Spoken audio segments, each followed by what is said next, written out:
Halo guys, kembali lagi bersama dengan saya dalam pembahasan soal-soal PK. Kali ini saya akan bahas beberapa soal PK seperti yang ada di layar adik-adik sekalian. Nah, langsung saja kita akan bahas nomor 1. Bilangan 10 pangkat 3 dapat dibagi secara bulat oleh semua bilangan berikut kecuali. Nah, kecuali berarti kalau dikatakan kecuali berarti bilangan yang tidak habis dibagi gitu ya. Nah, berarti mau nggak mau kita akan cek dari A sampai Eko.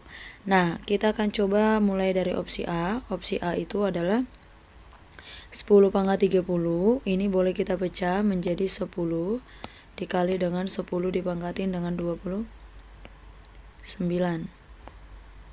Oke, lalu kita bagi dengan 6. Nah, kita akan coret 10 dibagi 6, ini sama-sama dibagi 2. Berarti ini hasilnya 5, sementara yang di bawah adalah 3. Kita tahu bahwa 5 dibagi 3 tidak habis membagi gitu ya. Maka sehingga sebenarnya tanpa kita cek dari A sampai Eko sudah ketahuan langsung opsinya atau jawabannya adalah ayam. Atau boleh kita akan cek lagi yang B, benar nggak yang B ini habis membagi. Nah, yang B kan 10 pangkat 30, ini boleh saya pecah menjadi 10 pangkat 4. 10 pangkat 4 dikali dengan 10 pangkat 26 gitu ya. Kemudian dibagi dengan 16.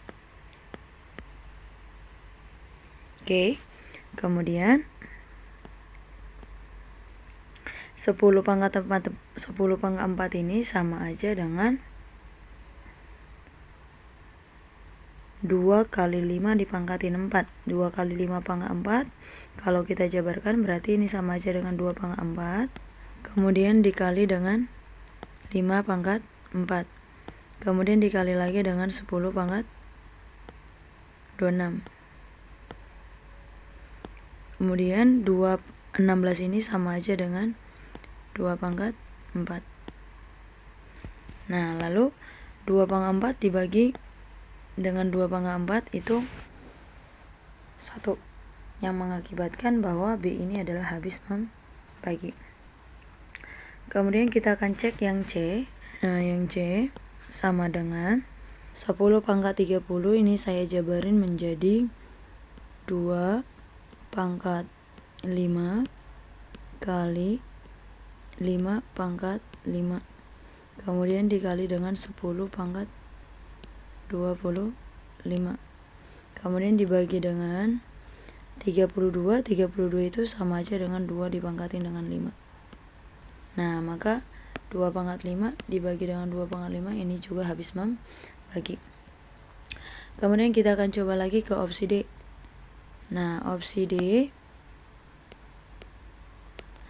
D sama dengan, ini saya pecah lagi 10 pangkat 30 menjadi 10 dipangkatin dengan 3 ya.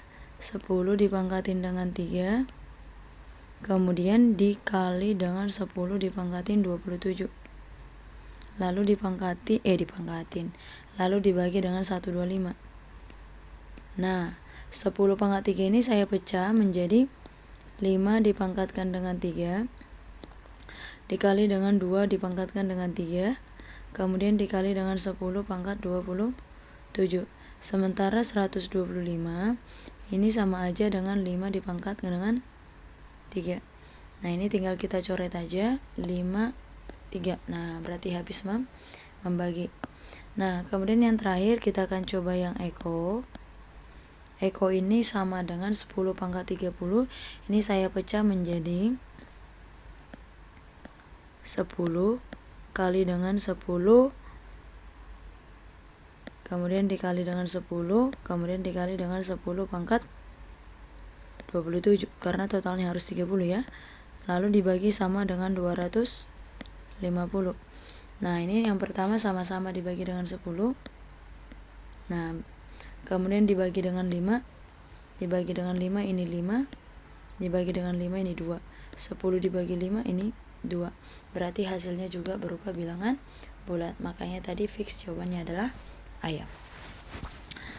Kemudian untuk soal yang nomor 2, berikut ini yang nilainya sama dengan 2 pangkat 32 dikurang dengan 2 pangkat 30. Nah, kalau ada pengurangan ataupun penjumlahan bilangan berpangkat, ini adalah cara pengerjaannya adalah dengan cara memfaktorkan. Bagaimana cara ngefaktornya? Nah, maka nanti akan kita keluarkan pangkat yang paling kecil. 32 dengan 30, pangkat yang paling kecil itu adalah 30. Maka 30 kita keluarin. Lalu kita buka kurung. 2 pangkat 30 dikali berapa supaya hasilnya 2 pangkat 32? Berarti kita lihat selisih pangkatnya aja. 32 dengan 30 selisihnya 2. Berarti ini dikali dengan 2 dipangkatin dengan 2. Kemudian karena di sini ada tanda minus, berarti kita buat dengan tanda pengurangan ya. Lalu 2 pangkat 30 dikali berapa supaya 2 pangkat 30? Berarti hasilnya adalah 1. Nah, ini tinggal kita hitung aja. 2 pangkat 2 adalah 4 dikurangi 1, 3. Berarti 2 pangkat 30 kali dengan 3. Sehingga jawabannya adalah Eko. Oke. Kemudian kita lanjut untuk soal nomor 3. Soal nomor 3, jika P kecil 0, 0 lebih kecil daripada Q. Maka ini bisa kita pastikan bahwa nilai P-nya negatif, sementara Q-nya positif. Nah, lalu dia tanya, maka nilai berikut yang selalu negatif itu yang mana gitu ya. Kita cek lagi yang A, P kuadrat. Ya, P kuadrat. Kalau P kuadrat yang negatif dikuadratin udah pasti hasilnya positif. Positif plus positif. Apakah ini negatif? Tidak ya. Ini udah pasti hasilnya bakalan positif. Nah, udah pasti hasilnya ini akan selalu positif. Berarti yang A bukan jawabannya. Kemudian kita coba lagi yang opsi B. Opsi B, P plus Q. P plus Q berarti min plus positif. Nah, apakah ini pasti negatif? Belum tentu. Belum tentu. Ini bisa positif, bisa negatif gitu ya. Kalau yang positifnya lebih besar dari negatif, berarti jawabannya positif. Kalau positifnya lebih kecil dari negatifnya, berarti hasilnya negatif. Sekarang kita coba yang opsi C, min P kuadrat. Nah, kalau dikatakan min P kuadrat, berarti yang dikuadratin di sini cuman P-nya aja. Negatif dikuadratin pasti hasilnya positif. Ketemu lagi dengan si negatif. Negatif kali positif hasilnya adalah negatif. Ditambah dengan Q. Q-nya positif.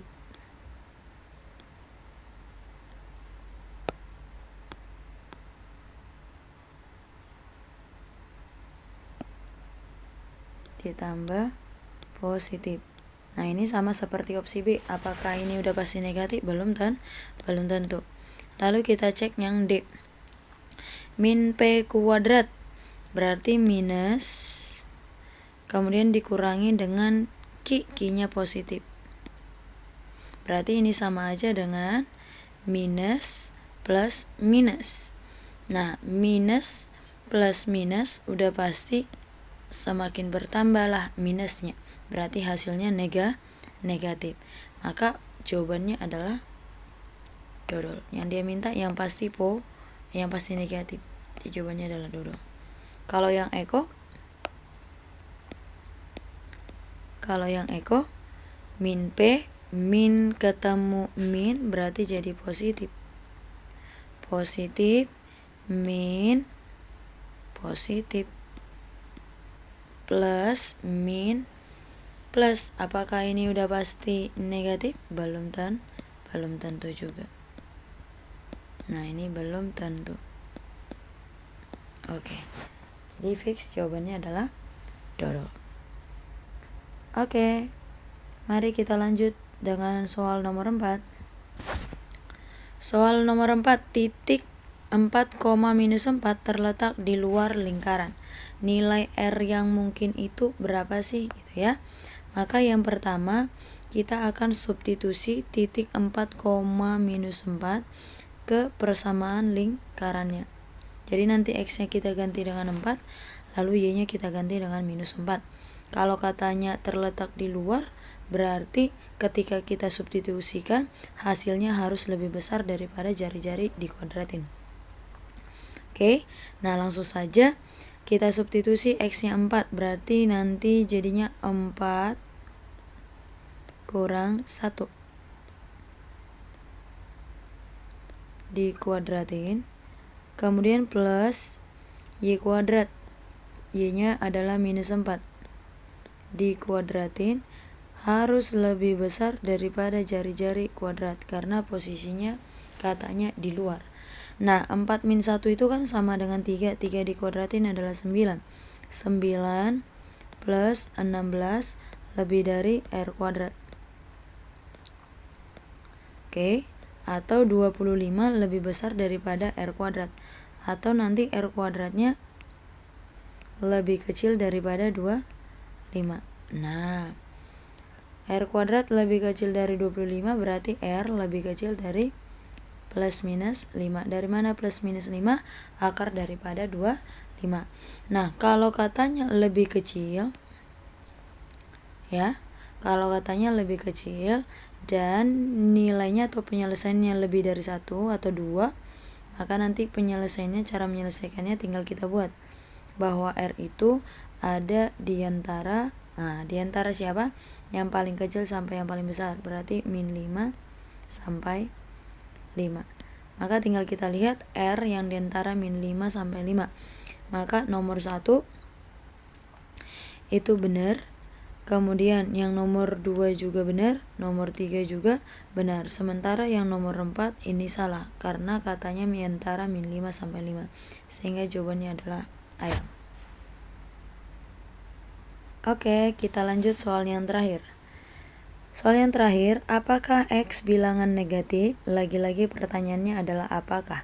Kalau pertanyaannya apakah, jawabannya itu hanya ada 2 jenis, iya atau tidak.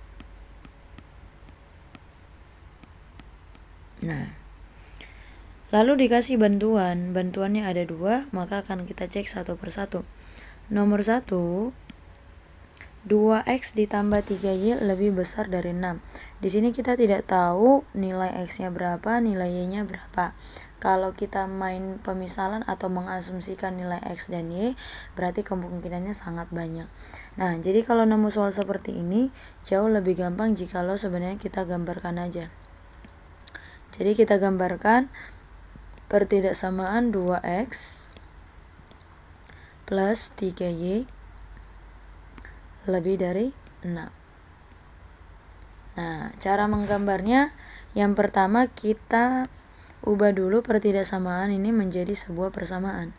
Berarti kita anggap 2X tambah 3Y sama dengan 6. Nah, setelah itu nanti kita anggap lagi, kita misalkan lagi nilai Y-nya sama dengan 0. Oke, kita misalkan Y-nya sama dengan 0. Ketika Y-nya sama dengan 0, berarti X-nya sama dengan 3.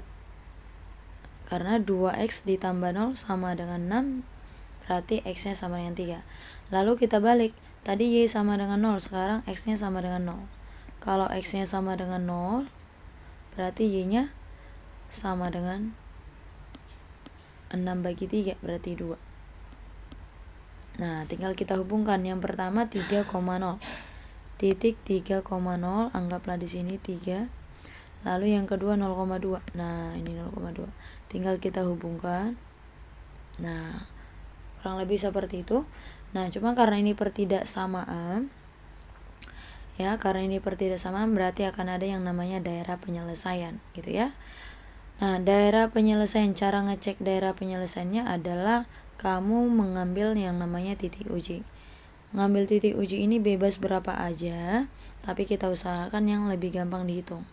Nah, misalnya yang saya ambil titik ujinya adalah titik 0,0 dan posisinya ada di sini, ya. Nah, titik 0,0 ini nanti akan kita substitusikan ke 2X tambah 3Y.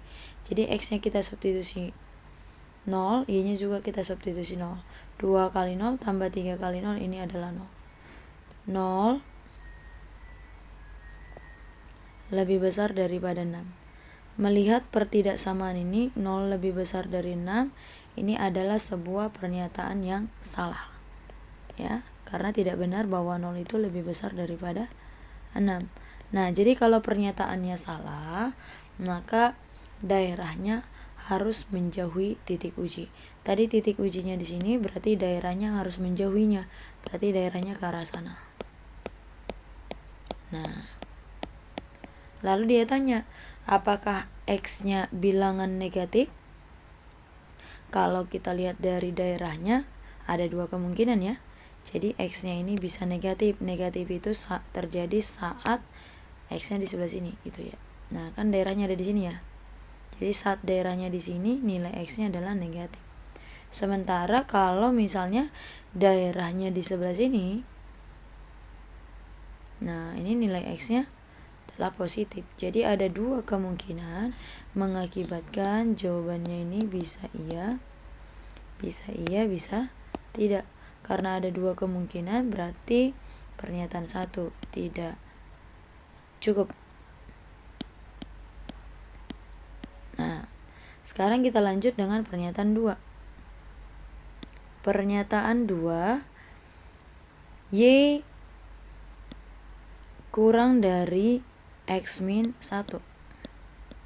Atau ini sama aja dengan X min Y lebih besar daripada 1. Nah, jadi tadi konsepnya sama seperti yang di atas. Kita akan gambarkan dulu. Kita akan gambarkan garisnya. Yang pertama kita anggap Y-nya 0. Kalau Y-nya 0, berarti X-nya sama dengan 1. Anggap deh di sini, misalin di sini. Yang kedua, kalau misalnya X-nya 0. X-nya 0, berarti Y-nya sama dengan min 1. Nah, min 1-nya di sini. Kemudian kita tinggal menghubungkan. Nah, lagi-lagi yang kita ambil adalah titik uji. Titik ujinya misalnya 0,0. Nah, kita substitusikan deh 0,0 ke sini. Nah, kita uji deh ke sini. Jadi X-nya kita ganti 0, Y-nya kita ganti dengan 0. 0 kurang 0 berarti 0. 0 lebih besar dari 1. Ini juga sebuah pernyataan yang salah. Nah, karena salah, berarti daerah menjauhi yang namanya titik uji. Berarti daerahnya ke arah sini. Lalu ditanya, apakah X-nya bilangan negatif? Nah, kalau daerahnya di sini, benar, X-nya negatif. Tapi kalau daerahnya di sini, X-nya positif. Sehingga ada dua kemungkinan juga. Karena ada dua kemungkinan, berarti pernyataan 2 ini juga tidak cukup untuk menjawab pertanyaan. Nah, karena 1 aja tidak cukup, 2 juga tidak cukup, maka kita akan masuk ke step terakhir. Step terakhir itu adalah penggabungan antara pernyataan 1 dan pernyataan 2. Jadi nanti di sini 1 dan 2 digabungin.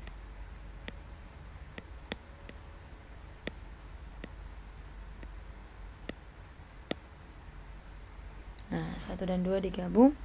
Mari kita gabungkan.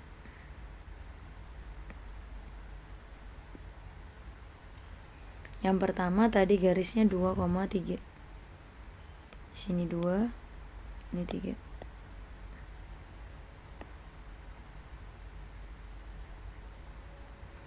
Lalu daerahnya ke sebelah atas. Nah, ini daerahnya.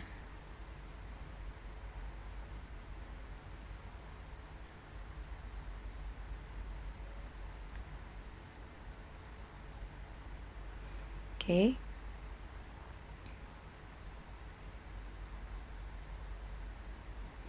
Kemudian garis yang kedua adalah 1, min 1. Saya misalkan di sini 1. Yang ini min 1. Jadi tinggal saya tarik. Lalu daerahnya ada ke bawah.